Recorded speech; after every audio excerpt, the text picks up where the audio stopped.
And as we look at the agenda, board members and superintendent, stop me and we'll take as much time as we need to on these various items.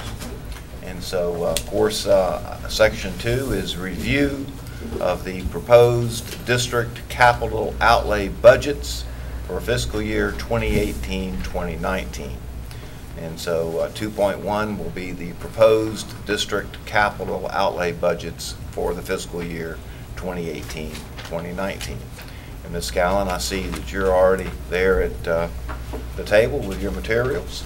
And Superintendent, at this juncture, I'll turn it over to you and your staff. Thank you. Mrs. Scallon, would you like to brief the board on what we have before us? Okay, as you know, there was a capital outlay budget workshop requested, and so you have previously had information provided to you in an email with 2 spreadsheets. One was sorted by project and one was sorted by cost center. And what this represents is the superintendent's proposed capital outlay budget for fiscal year 2018-19. And the purpose of this workshop is for discussion and or input of anything about these projects, any questions you may have, any information that you may want provided additionally. And so with that being said, then I would ask you, are there projects you'd like to discuss? Would you like to look at it by project, by cost center? What would be your choice of how to proceed? Board members? So we just basically if you have any questions or thoughts, I guess. Well, I just have one, and I'm sorry I didn't bring this up to you, but I just got this just yesterday. But under number 35, where it says band instrument replacement, I have a school that's requesting already for some new percussion instruments. Now, how does that take in? Does the school have an opportunity to request that funding through this, or is this just replacing just various equipment that? This is okay. Yes. What happens is that the history of this project is that schools did not receive any band allocations from the district, and then an allocation was made, and it's on a rotating basis. 1 year it's high schools and 1 year it's middle schools. And so the year that their allocation is in place, then they can replace equipment, they can buy new equipment as long as it is related to band. And we're at the point that the allocation has been in place for so long until sometimes, the schools don't spend the money, just at the very beginning because they have replaced most things that they need or bought most things that they need for their program. So sometimes they're requesting other items from that allocation. Right. Well, it's only a $50,000 right. allocation, and this particular item that they're wanting would be almost half of what we've allocated for the entire district. So. And that's kind of what I wanted to clarify. I mean, we haven't had this allocation until Ms. Jackson's tenure. That's correct.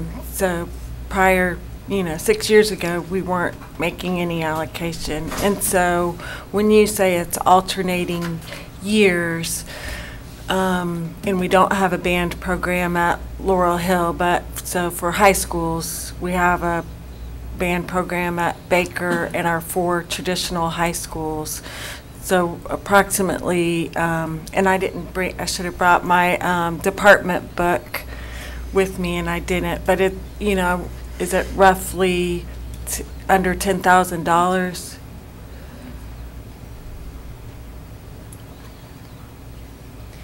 I was just, because I believe this, the actual allocation for instrument equipment was started previous to 6 years ago. It was? Yeah, yeah. Okay. Now, supply money for programs and course and that kind of thing has all That's all occurred under this administration.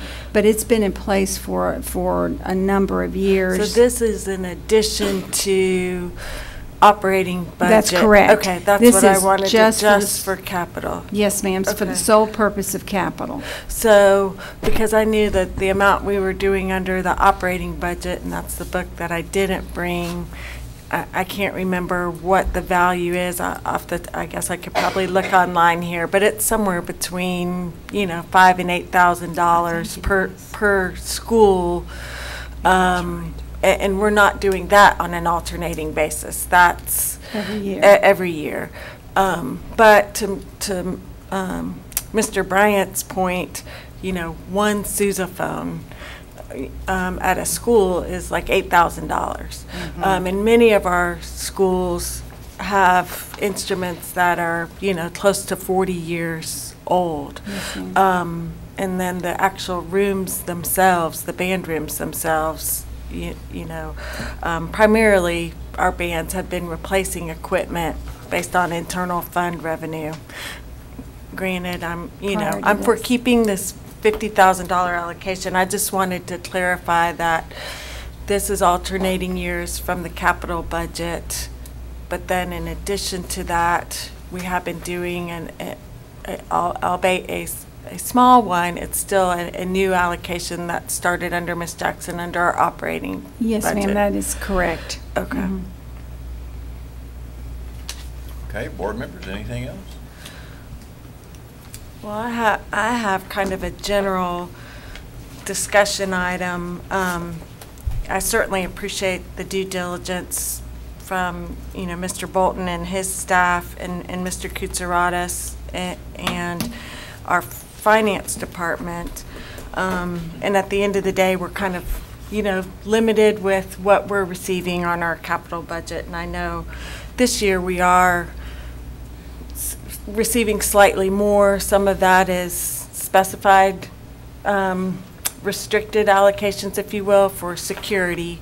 But overall, and I know I spoke with Mr. Bolton and Mr. Kutsaratus about this when I met with them overlooking the 5-year capital plan. I think for the board and for our community to understand the severity of our needs, most of the items listed on these 2 pages, whether it's sorted by cost center or by project description, most of these items are infrastructure related items. HVAC systems, boilers, electrical, roof repairs, things like that. Often what comes to board members and what we've been spending our allocation that we designate to ourselves or is it FFE, so furniture, fixtures, and equipment. Sometimes we get requests for security. Sometimes we get requests for technology, and certainly a large portion of our capital budget is our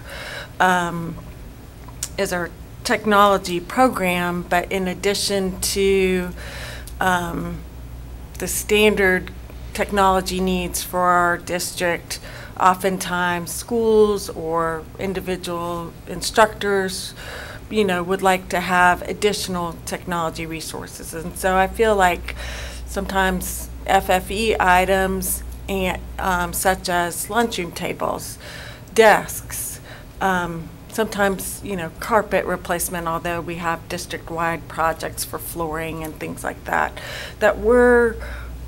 board members are asked for their allocations for those things, and we're not budgeting for them. And primarily, we haven't been budgeting for them because we have more needs than we have money. But while I understand the tediousness of what I'm going to say is time-consuming, again, I think moving forward, if the board is going to consider in the near future another attempt at a half-cent sales tax, and again, for our community, and the board to better understand our overall capital needs, I would really like to see us, the district, create a decision matrix. So we have different capital types. We have new construction, we have renovations, we have fixed furniture and equipment. And then we also, and certainly Mr. Kutsaratus and Mr. Bolton and their staff do prioritize, you know, and we allocate in our budget emergency needs. So what they've provided us, you know, is a prioritization and also, if you will, trying to spread the wealth, make sure that we're covering all areas in the district.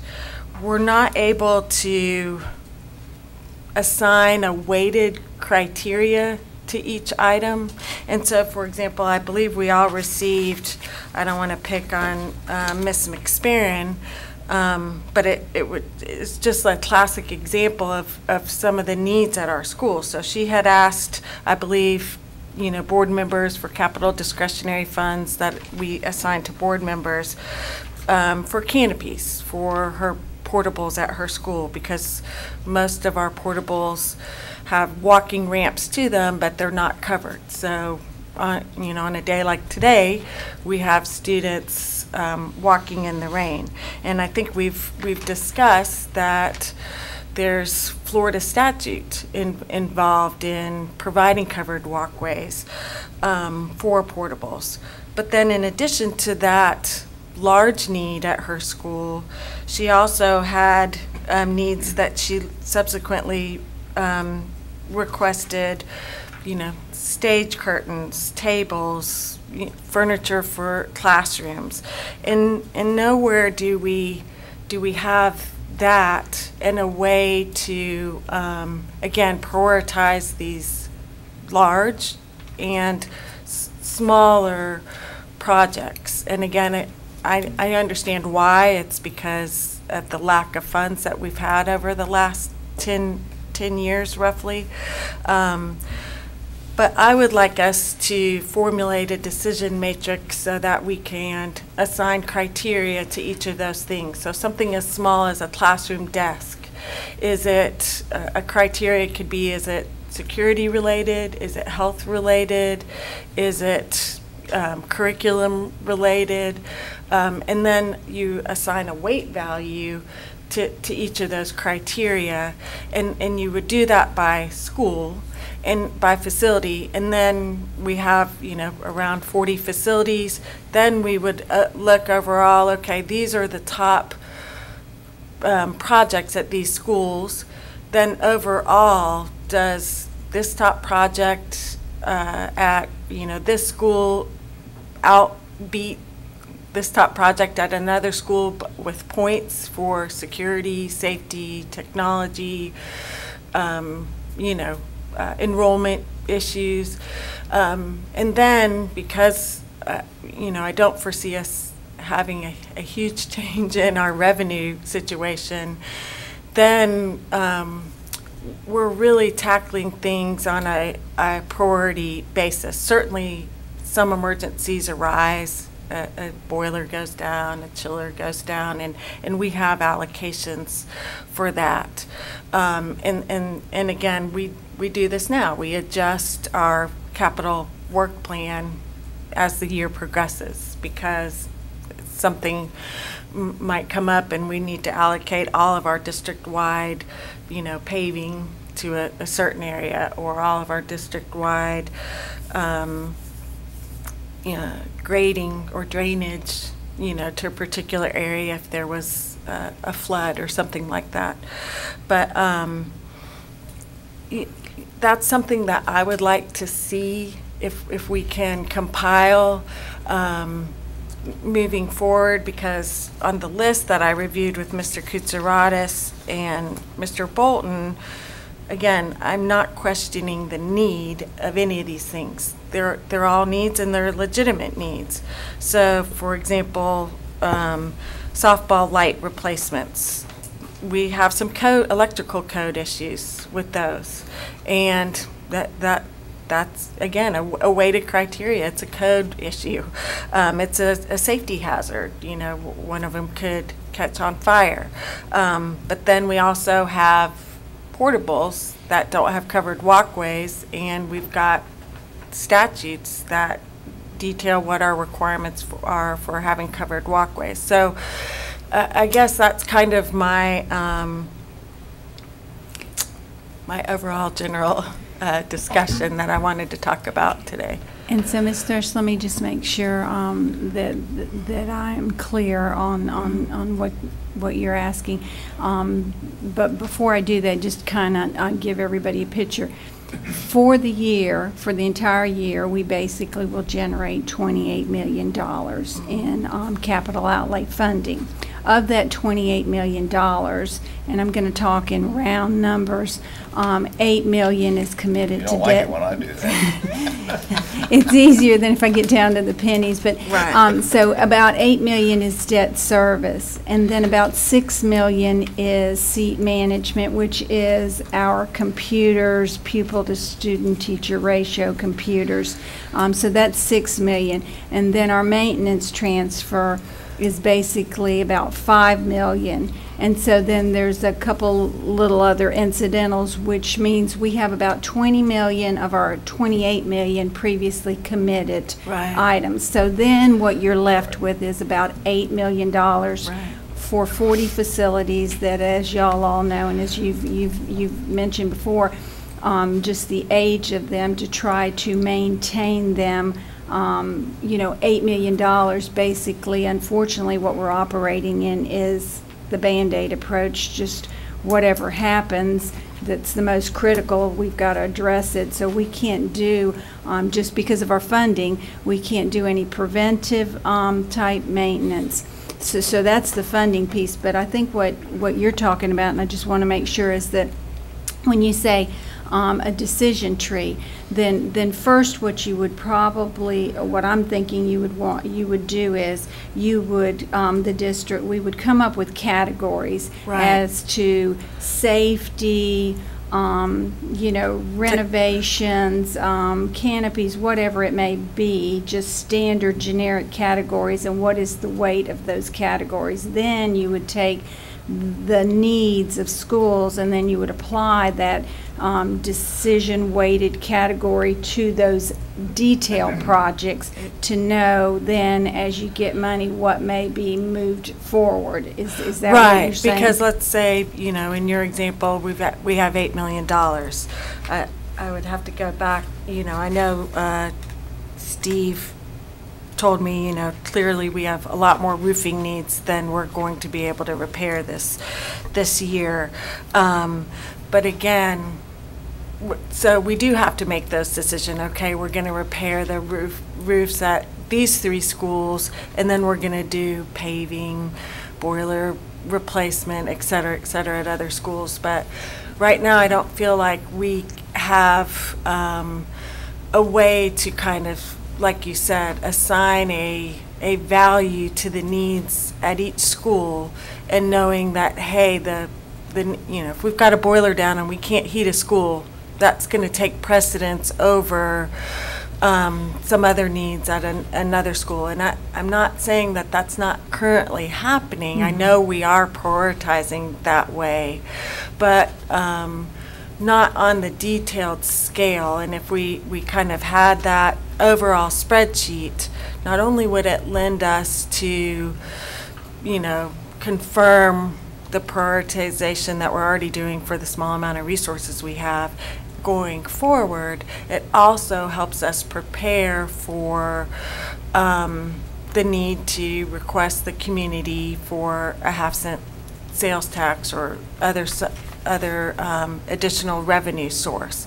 And if we have that kind of laid out, it's helping us with our current need, but it's also detailing for the community, like, these are all the needs of all our facilities, because it's easy to be like, oh, well, yeah, you drive by, it needs a new building. But I don't think on a larger scale people understand, we've got 50-year-old stage curtains. We have 60-year-old lunch tables. We have, you know, an increase in enrollment. We need, you know, more furniture or to replace furniture. A lot of FFE items that we never get to budget. And then, you know, I've said till I'm kind of blue in the face, I'm not in agreement with us distributing board member money to ourselves, and primarily it's because I feel like we should be budgeting for these FFE type things that we get requested.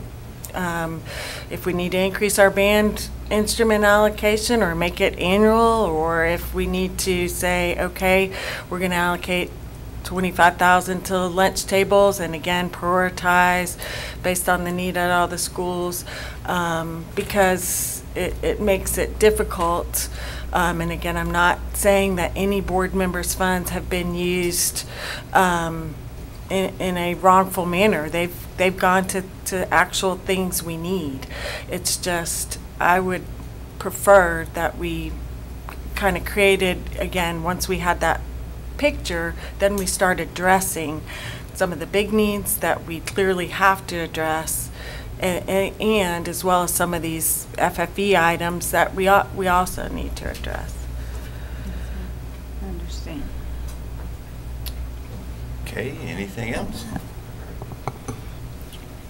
Well, and, I mean, I do have, right now we have, I believe, and I need to find it, the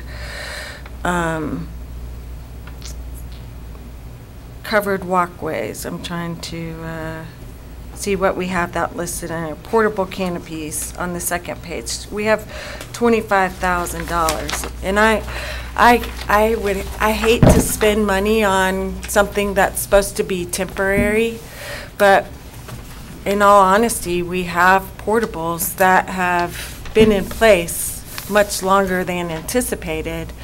And even if we were to approach the community again about a 0.5 cent sales tax, and even if it was approved, it's still going to be at least 2 to 3 years before revenue would be realized. Meantime, we have students walking on a regular basis throughout the day in inclement weather. And so I don't, you know, while I certainly understand the need for replacement of softball field lights because of code issues, I'm having a hard time prioritizing that over covered walkways that affect a larger number of students daily, not just a season. So that's one issue that I have. There was another item. The other item on capital, and I know district staff is preparing something in regards to Lowry Place. You know, and I don't know if we need to discuss that today as being part of our capital budget, or if that's something, you know, that we can amend the budget with later, or if we're anticipating, you know, an upfront cost initially that would be reimbursed if we chose to sell that property. You know, I'm not sure what's going to be proposed with that, but I didn't see that on here. But my main concern is those covered walkways. I know we have limited staff to address all of those issues, so I'm not sure if that would be best done going out for bid, if the board was going to request an increase in funds for that, if it could be done on a time and materials basis as, you know, funding allows. But that's something I feel like that the board it's come up before in board discussions about those covered walkways. I believe all of us have received different emails from administrators requesting that. And so the softball light replacement, and I also believe, again, this is a need, but repaving the transportation north and south bus areas, it's a need. But again, I'm having a hard time prioritizing that over covered walkways for the portables that we have in place. Mr. Coos, Aradis. The pavement is not on this year's budget. It is, that's next year's budget. So Okay, that's we right. did I'm not sorry. prioritize that over canopies or anything else. Well, I know what happens when things are on the next year's Yeah. budget too. Well, I They get remember. moved. you remember? Well, there- I'm that's- sorry, that is my mistake. Yes, I Thank wanted you. to clarify.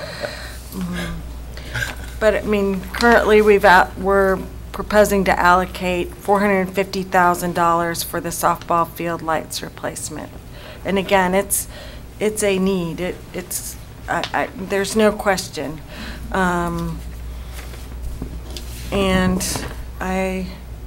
But we also have a Ms. need Jackson, I for see, some other things. Mr. Bolton's approaching. Oh, thank you, Mr. Bolton. I was checking something. And weighing that out, understand your requirements, what the law says and everything with covered canopies versus the, code requirements for these lights. Right now, with those not meeting code and with the one example of a light pole catching fire at Baker, you have a kind of a life-death situation there versus, unfortunately, kids getting wet. So in our minds, in the facilities, we have to that outweighs it. It's a higher priority, the getting those up to code. So whether it's a coach, if in the absence of maintenance being out there during a game at night, and something happens with the lights, which is what happened, they did call us, and our electrician went out there and was able to make it safe that night. But we would hate to see something happen where a coach or a parent say, hey, I know, the handyman says, I know a little about it, or something like that. We want to make sure those lights are safe. And that is why I have to stress that those really need to be funded. And again, I want to ensure the safety of our students, coaches, and visitors at any of those games. I guess what I would propose is it possible to, and I totally understand what Dr. White was just saying about next year's budget, but I would propose that we move those replacement to next year and possibly this year consider holding softball games at the baseball stadium, and I don't know if that conflicts with, that's not possible. That's not possible. No. They're different. Plus the dimensions of the They're field are Fields are Different different, size, there's yes, no, yeah. so, You would have competing. I mean, Ms. Thrush, I honestly, just Ms. McSparron's request was over $25,000. Right. So, I mean, I get where you're coming from on that. We have such a small amount going toward that. What's the, as far as the general canopy situation, Shalimar is just one, of course, but Right. we have many out there that. We put a spreadsheet together last year, I believe, at the request of Mr. Destin, who's not here today, but we had all the canopies, what portables had canopies and what did not. Right. How long they had been there, to the best of our recollection, as Ms. Thrush has said, there's some that have been there, what's supposed to be temporary, have been Right, more right. than that, Right. but we have put canopies in place at several schools. It is a slow process because I had 3 welders, 1 retired yesterday, so I'm down to 2. And I think we have some coming through the technical school, but correct. Yes, we do. But anyway, that is I'm sure we pay the same. it's a slow process. There's no, we have looked for contracts out there. I worked with Vince on seeing if there's other state contracts. I've asked other facility directors at other counties if they had internal bids. They all have the same, they're in the same boat as we're in. Well, and, in looking at it, it is supposed to be temporary, and we're just we're temporarily covering those to hopefully eventually, one day, maybe in my tenure as a school board member, we'll see the portables go away, but then we put money into those canopies to take them right down, so. And I agree with Ms. Rush, hopefully one day in the future, we can bring that back up about a 0.5 cent sales tax, but that's something that will come in the future, but I see where her concern is too, you got. Okay. So I would suggest, and just a suggestion, but if you, just let us know how much you want to put toward that, and then let us take and prioritize the rest of the list and take that money from somewhere else. But that would be our prioritization of, let's see if we can take a little bit from here, a little bit from there, and get you what you want in those canopies.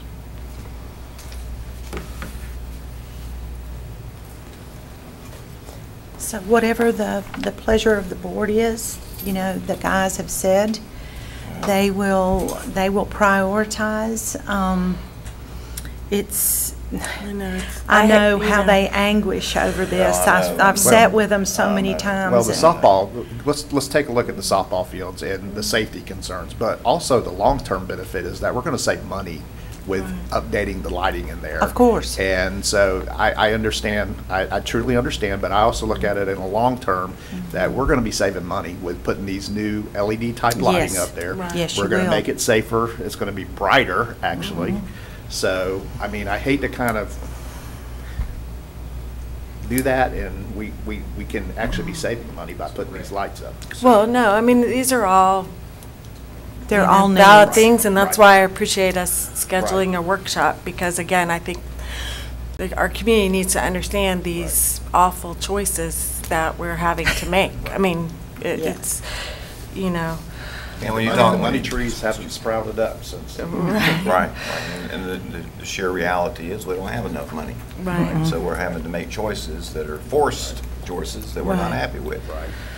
But if the issue is life, having had to deal with some of those antiquated switches where we had to stand far back and make sure we only pushed one at a time, Yes, Right.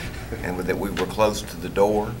that's if- the truth. Not standing in water. Having personally Right. had to do that or assign that task to other individuals, if that's the choice, Right. then certainly I support the recommendation of the superintendent and her staff on this particular capital outlay budget. Right. And like you said, maybe I propose an increase into that canopy allocation, and, as Mr. Kutsaratus just suggested, you look back at, other needed projects, but that maybe be more proactive, like the lighting project or something like that, but, and again, I don't know if it's possible for us to put something out to bid just to kind of see what kind of response we get, to give us an idea of what we could and couldn't afford.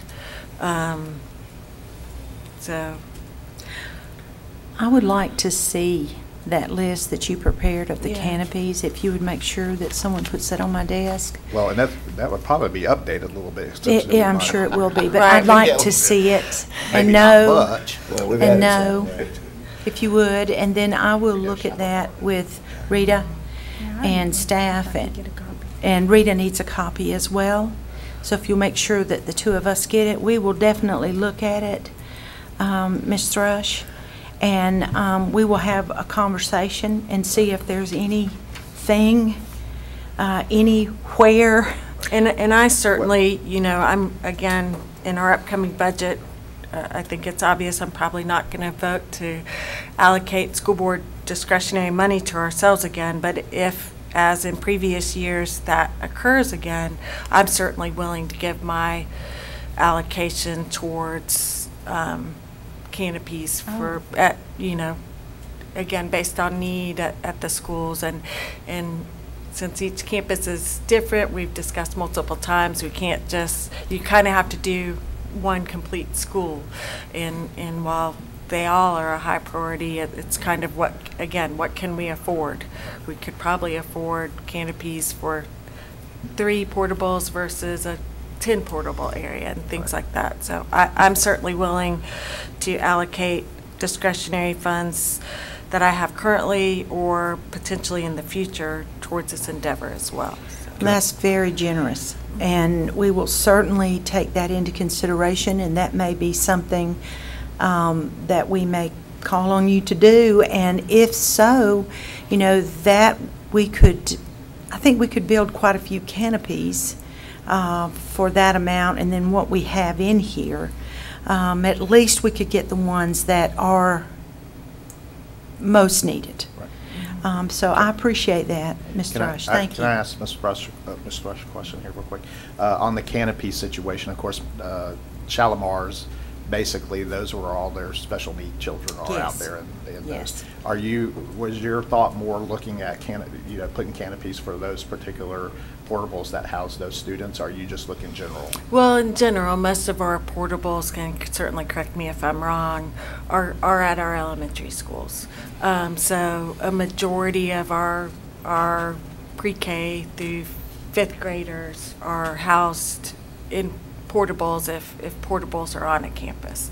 And to me, I mean, that's your most vulnerable population, and certainly ESE student populations might have either emotional or physical issues that, again, enhance the concern about having, and we're talking daily. I mean, to go to the cafeteria, to go to the media center, to go out to PE, and I know for me, if I ask any principal in my area, what is your biggest need? They have a lot, and again, they're valid, but they want those portables covered. Well, and I think this goes to your point about how you would weight something. We could say like Kenwood, Wright, Shalimar, where they house their ESE students out in portables. That's We certainly can something. say, well, this obviously, and that's not taking precedence over just the general ed population, but of course those children have different, either they're in a wheelchair Correct. or whatever. So Walkers. that would make good sense of what you're saying about weighting. We could say, okay, like these 3 schools, I just use those as an example, but Right. And I mean, again, we have mixed populations. We have, some portables have ESE students on a particular campus, and then there's other portables on that same campus that don't have ESE. But True. there again, if you're going to start putting up canopies, you would need to go ahead and, we couldn't just say we're only going to put canopies at portables that are housing special needs students. understand. You could prioritize. Well, let schools me and just then do that. interject. I guess for me, what would help me would to be able to quantify how many ESE classrooms at the various schools are located in portable buildings. I'd like to know that. And I think So- that spreadsheet, I'm think not sure if it No. dictated or detailed So I'd like that. to know that by school, because I think that presents a number of questions, not just in terms of canopies. Right. And again, this just lends to the general, discussion of our facility needs. Administrators are I'll make having to that- make that. I'll make that as an information request to the superintendent, so we have an idea of what we're really talking about.